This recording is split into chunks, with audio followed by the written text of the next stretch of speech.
বারাকাতু। আজ 30শে অগ্রহায়ণ 1428 বঙ্গাব্দ।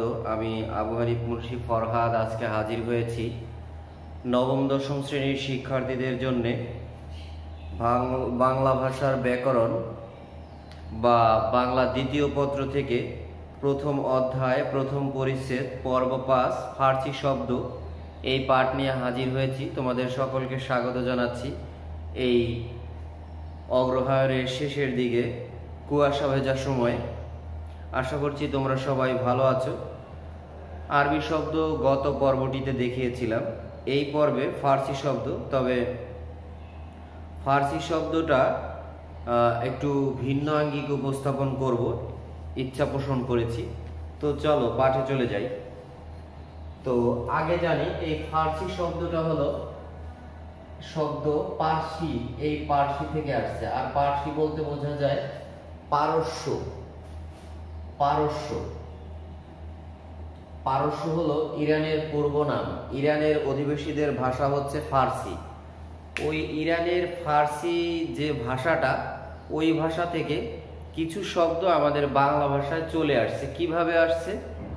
যেমন ইরান থেকে ধর্মপ্রচারকরা আসছে আমাদের দেশে ধর্ম প্রচার করতে, তারপরে আমাদের কবিরা ব্যবহার করছেন। যেমন আমাদের প্রিয় কবি বিদ্রোহী কবি কাজী নজরুল ইসলাম প্রচুর ফার্সি শব্দ আরবি শব্দ ব্যবহার করছেন তার কবিতায় লেখায়। এভাবে আসছে আর কি। এখন এটা আমাদের ভাষার সম্পদ হয়েছে। তো চলে যাই, প্রথমে একটা শব্দ দিয়ে শুরু করি, আইন। এই যে আইন শব্দটা আছে, আইন শব্দটা কিন্তু ফার্সি। এই শব্দটা ফার্সি, কিন্তু আইন সংক্রান্ত যত শব্দ আছে, আইন শব্দটা ফার্সি, বাট আইন সংক্রান্ত যত শব্দ আছে সবগুলো আরবি। যেমন আদালত, তারপরে আছে হামলা, এরকম যে শব্দ আছে, উকিল, এই শব্দগুলি খারিজ, এইগুলি মহকুমা, এজলাস, এই শব্দগুলি সব আরবি, কিন্তু আইন শব্দটা নিজেই ফার্সি শব্দ। এবার চলে যাই সামনের দিকে। সামনের দিকে চলে যাব একটু ভিন্ন আঙ্গিকে। ফার্সি শব্দ বইয়ে সাধারণত দেওয়া থাকে যেগুলো, সেগুলো আমরা জানি, এর বাইরে কখনোই জানি না, বা কিভাবে মনে রাখতে হয় এই কৌশলও আমরা কখনোই আয়ত্ত করার চেষ্টা করি না। ওই মুখস্থ করি বা পড়ি, কিছু দিয়ে একটা মনে থাকে, আন্দাজে ঢিল ছুরি হয়ে যায় এভাবে। তো আমি একটু ছন্দে বলে দেব, ছন্দে ছন্দে বলে দেব যে কিভাবে মনে রাখা যায়। খোদা গুনা, খোদা গুনা, দোজখ নামাজ, দোজখ নামাজ, খোদা গুনা দোজখ নামাজ, পয়গম্বর, পয়গম্বর, পয়গম্বর মানে নবী রাসূল, পয়গম্বর, কারখানা চশমা, কারখানা চশমা, কারখানা চশমা, তারিখ তোষক দপ্তর, তারিখ তোষক দপ্তর, দপ্তর, তারিখ তোষক দপ্তর, রোজা, ফেরেশতা, ফেরেশতা বানানটা এভাবে। আরেকটা আছে তালব বসা দন্ত তয়াকার, ফয়াকার রয়াকার, তালব বসা তয়াকার, এভাবেও লেখে ফেরেশতা শব্দ, এভাবে লিখলেও হবে। যেমন ভেস্ত, ভেস্ত, ওইভাবে আর কি। ফেরেশতা ভেস্ত এভাবে লিখলেও হবে, আবার বইয়ে যেটা লেখা আছে বয়েকার ভয়েকার তালব বসা ত, ওভাবে লিখলেও হবে ভেস্ত। দোকান, তারপরে দরবার। এখানে বিশেষ বিশেষ বৈশিষ্ট্যটা আমি বলে দেব পরে। আমদানি, আমদানি রফতানি, আমদানি রফতানি, জিন্দা, আমদানি রফতানি জিন্দা, জানোয়ার, আমদানি রপ্তানি জিন্দা জানোয়ার, নালিশ বাদশা বান্দা দৌলত, নালিশ, বাদশাহ, বান্দা, দৌলত। বাদশাহ, দৌলত, বেগম, মেথর, নমুনা, দস্তখত। বেগম, মেথর, নমুনা, দস্তখত। দস্তখত এই হলো ফার্সি শব্দগুলি, মানে কিছু শব্দ। আবার আরেকটা আছে যেমন কারিগর, বাজিগর, এই শব্দগুলিও ফার্সি। কিন্তু কেন ফার্সি, কিভাবে চেনা যাবে সেটা একটু পরে বলছি। তো একটু খেয়াল করো, খোদা, গুনাহ, দোজখ, নামাজ, পয়গম্বর, মানে ছড়ার আকারে মনে রাখা। সব কটার শেষে 4 লাইনে কিন্তু র আছে। এই 4 লাইনে র আছে আর এই 2 লাইনে ত আছে। খোদা, গুনাহ, দোজখ, নামাজ, পয়গম্বর, কারখানা, চশমা, তারিখ, তোষক, দফতর, রোজা, ফেরেশতা, ভেস্ত, দোকান, দরবার, আমদানি, রফতানি, জিন্দা, জানোয়ার, নালিশ, বাদশাহ, বান্দা, দৌলত, বেগম, মেথর, নমুনা, দস্তখত। এই শব্দগুলো ফার্সি। ভালো, মানে ছড়ার আকারে মনে রাখলাম। তাহলে যদি ছড়ার এই শব্দ মনে না থাকে তাইলেও একটা সমাধান আছে, সেই সমাধানটা দেখাবো। এই ছড়াটা মুছে ফেলছি।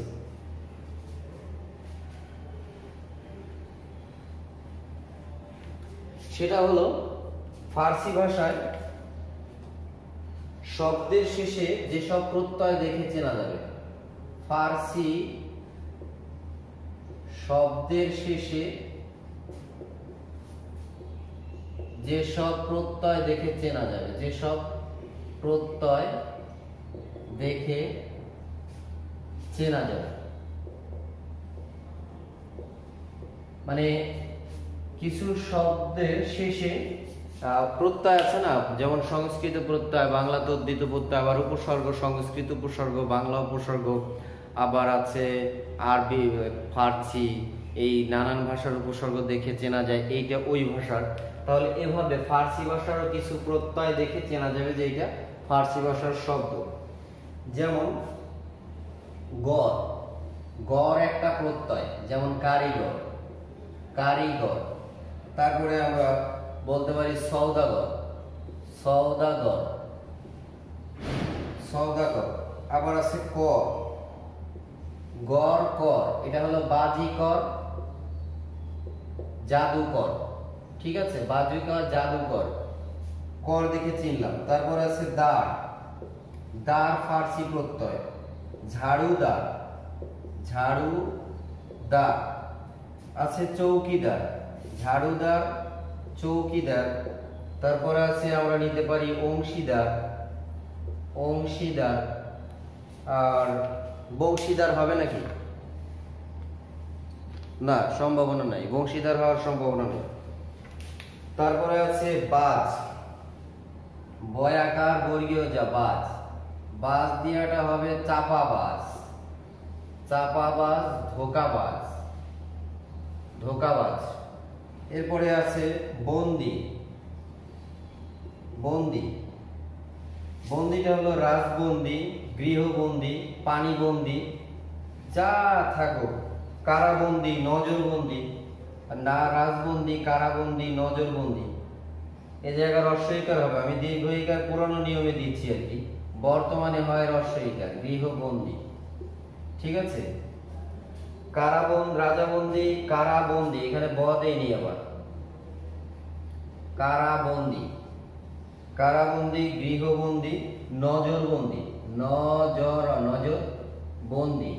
কিন্তু নজর শব্দটা আবার আরবি শব্দ, নজর আরবি থেকে আসছে। নজর মানে হলো দৃষ্টি। সই, সই দেওয়া হবে টেকসই, জুতসই, টেকসই, জুতসই, মানানসই, চালা, চলনসই। তারপরে আছে থানাসই, হয় না, হয় না, যা হয়। তারপরে আছে নালিশ, নালিশটা নবিশ, চি, চি। এই প্রত্যয় দেখে চেনা যাবে যে এগুলো ফার্সি ভাষার শব্দ।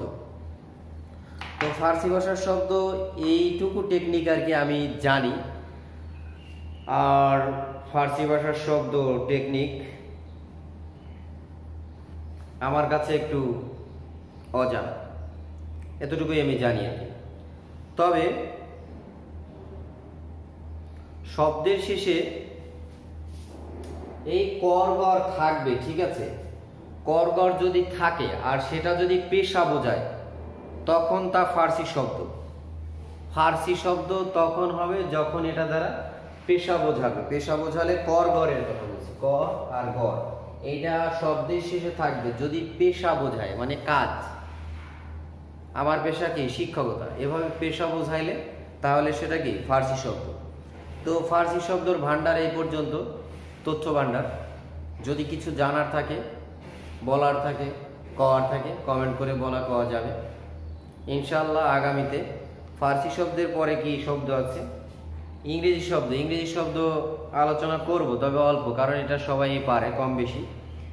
কিন্তু যেটা পারে না সেটা হলো ফার্সি পর্তুগিজ শব্দ, ফরাসি শব্দ। পর্তুগিজ শব্দের একটা বিশেষ টেকনিক আছে, সুন্দর, নিয়ে আসবো। সেই পর্যন্ত তোমাদের সুস্থ জীবন কামনা করছি। খোদা হাফেজ।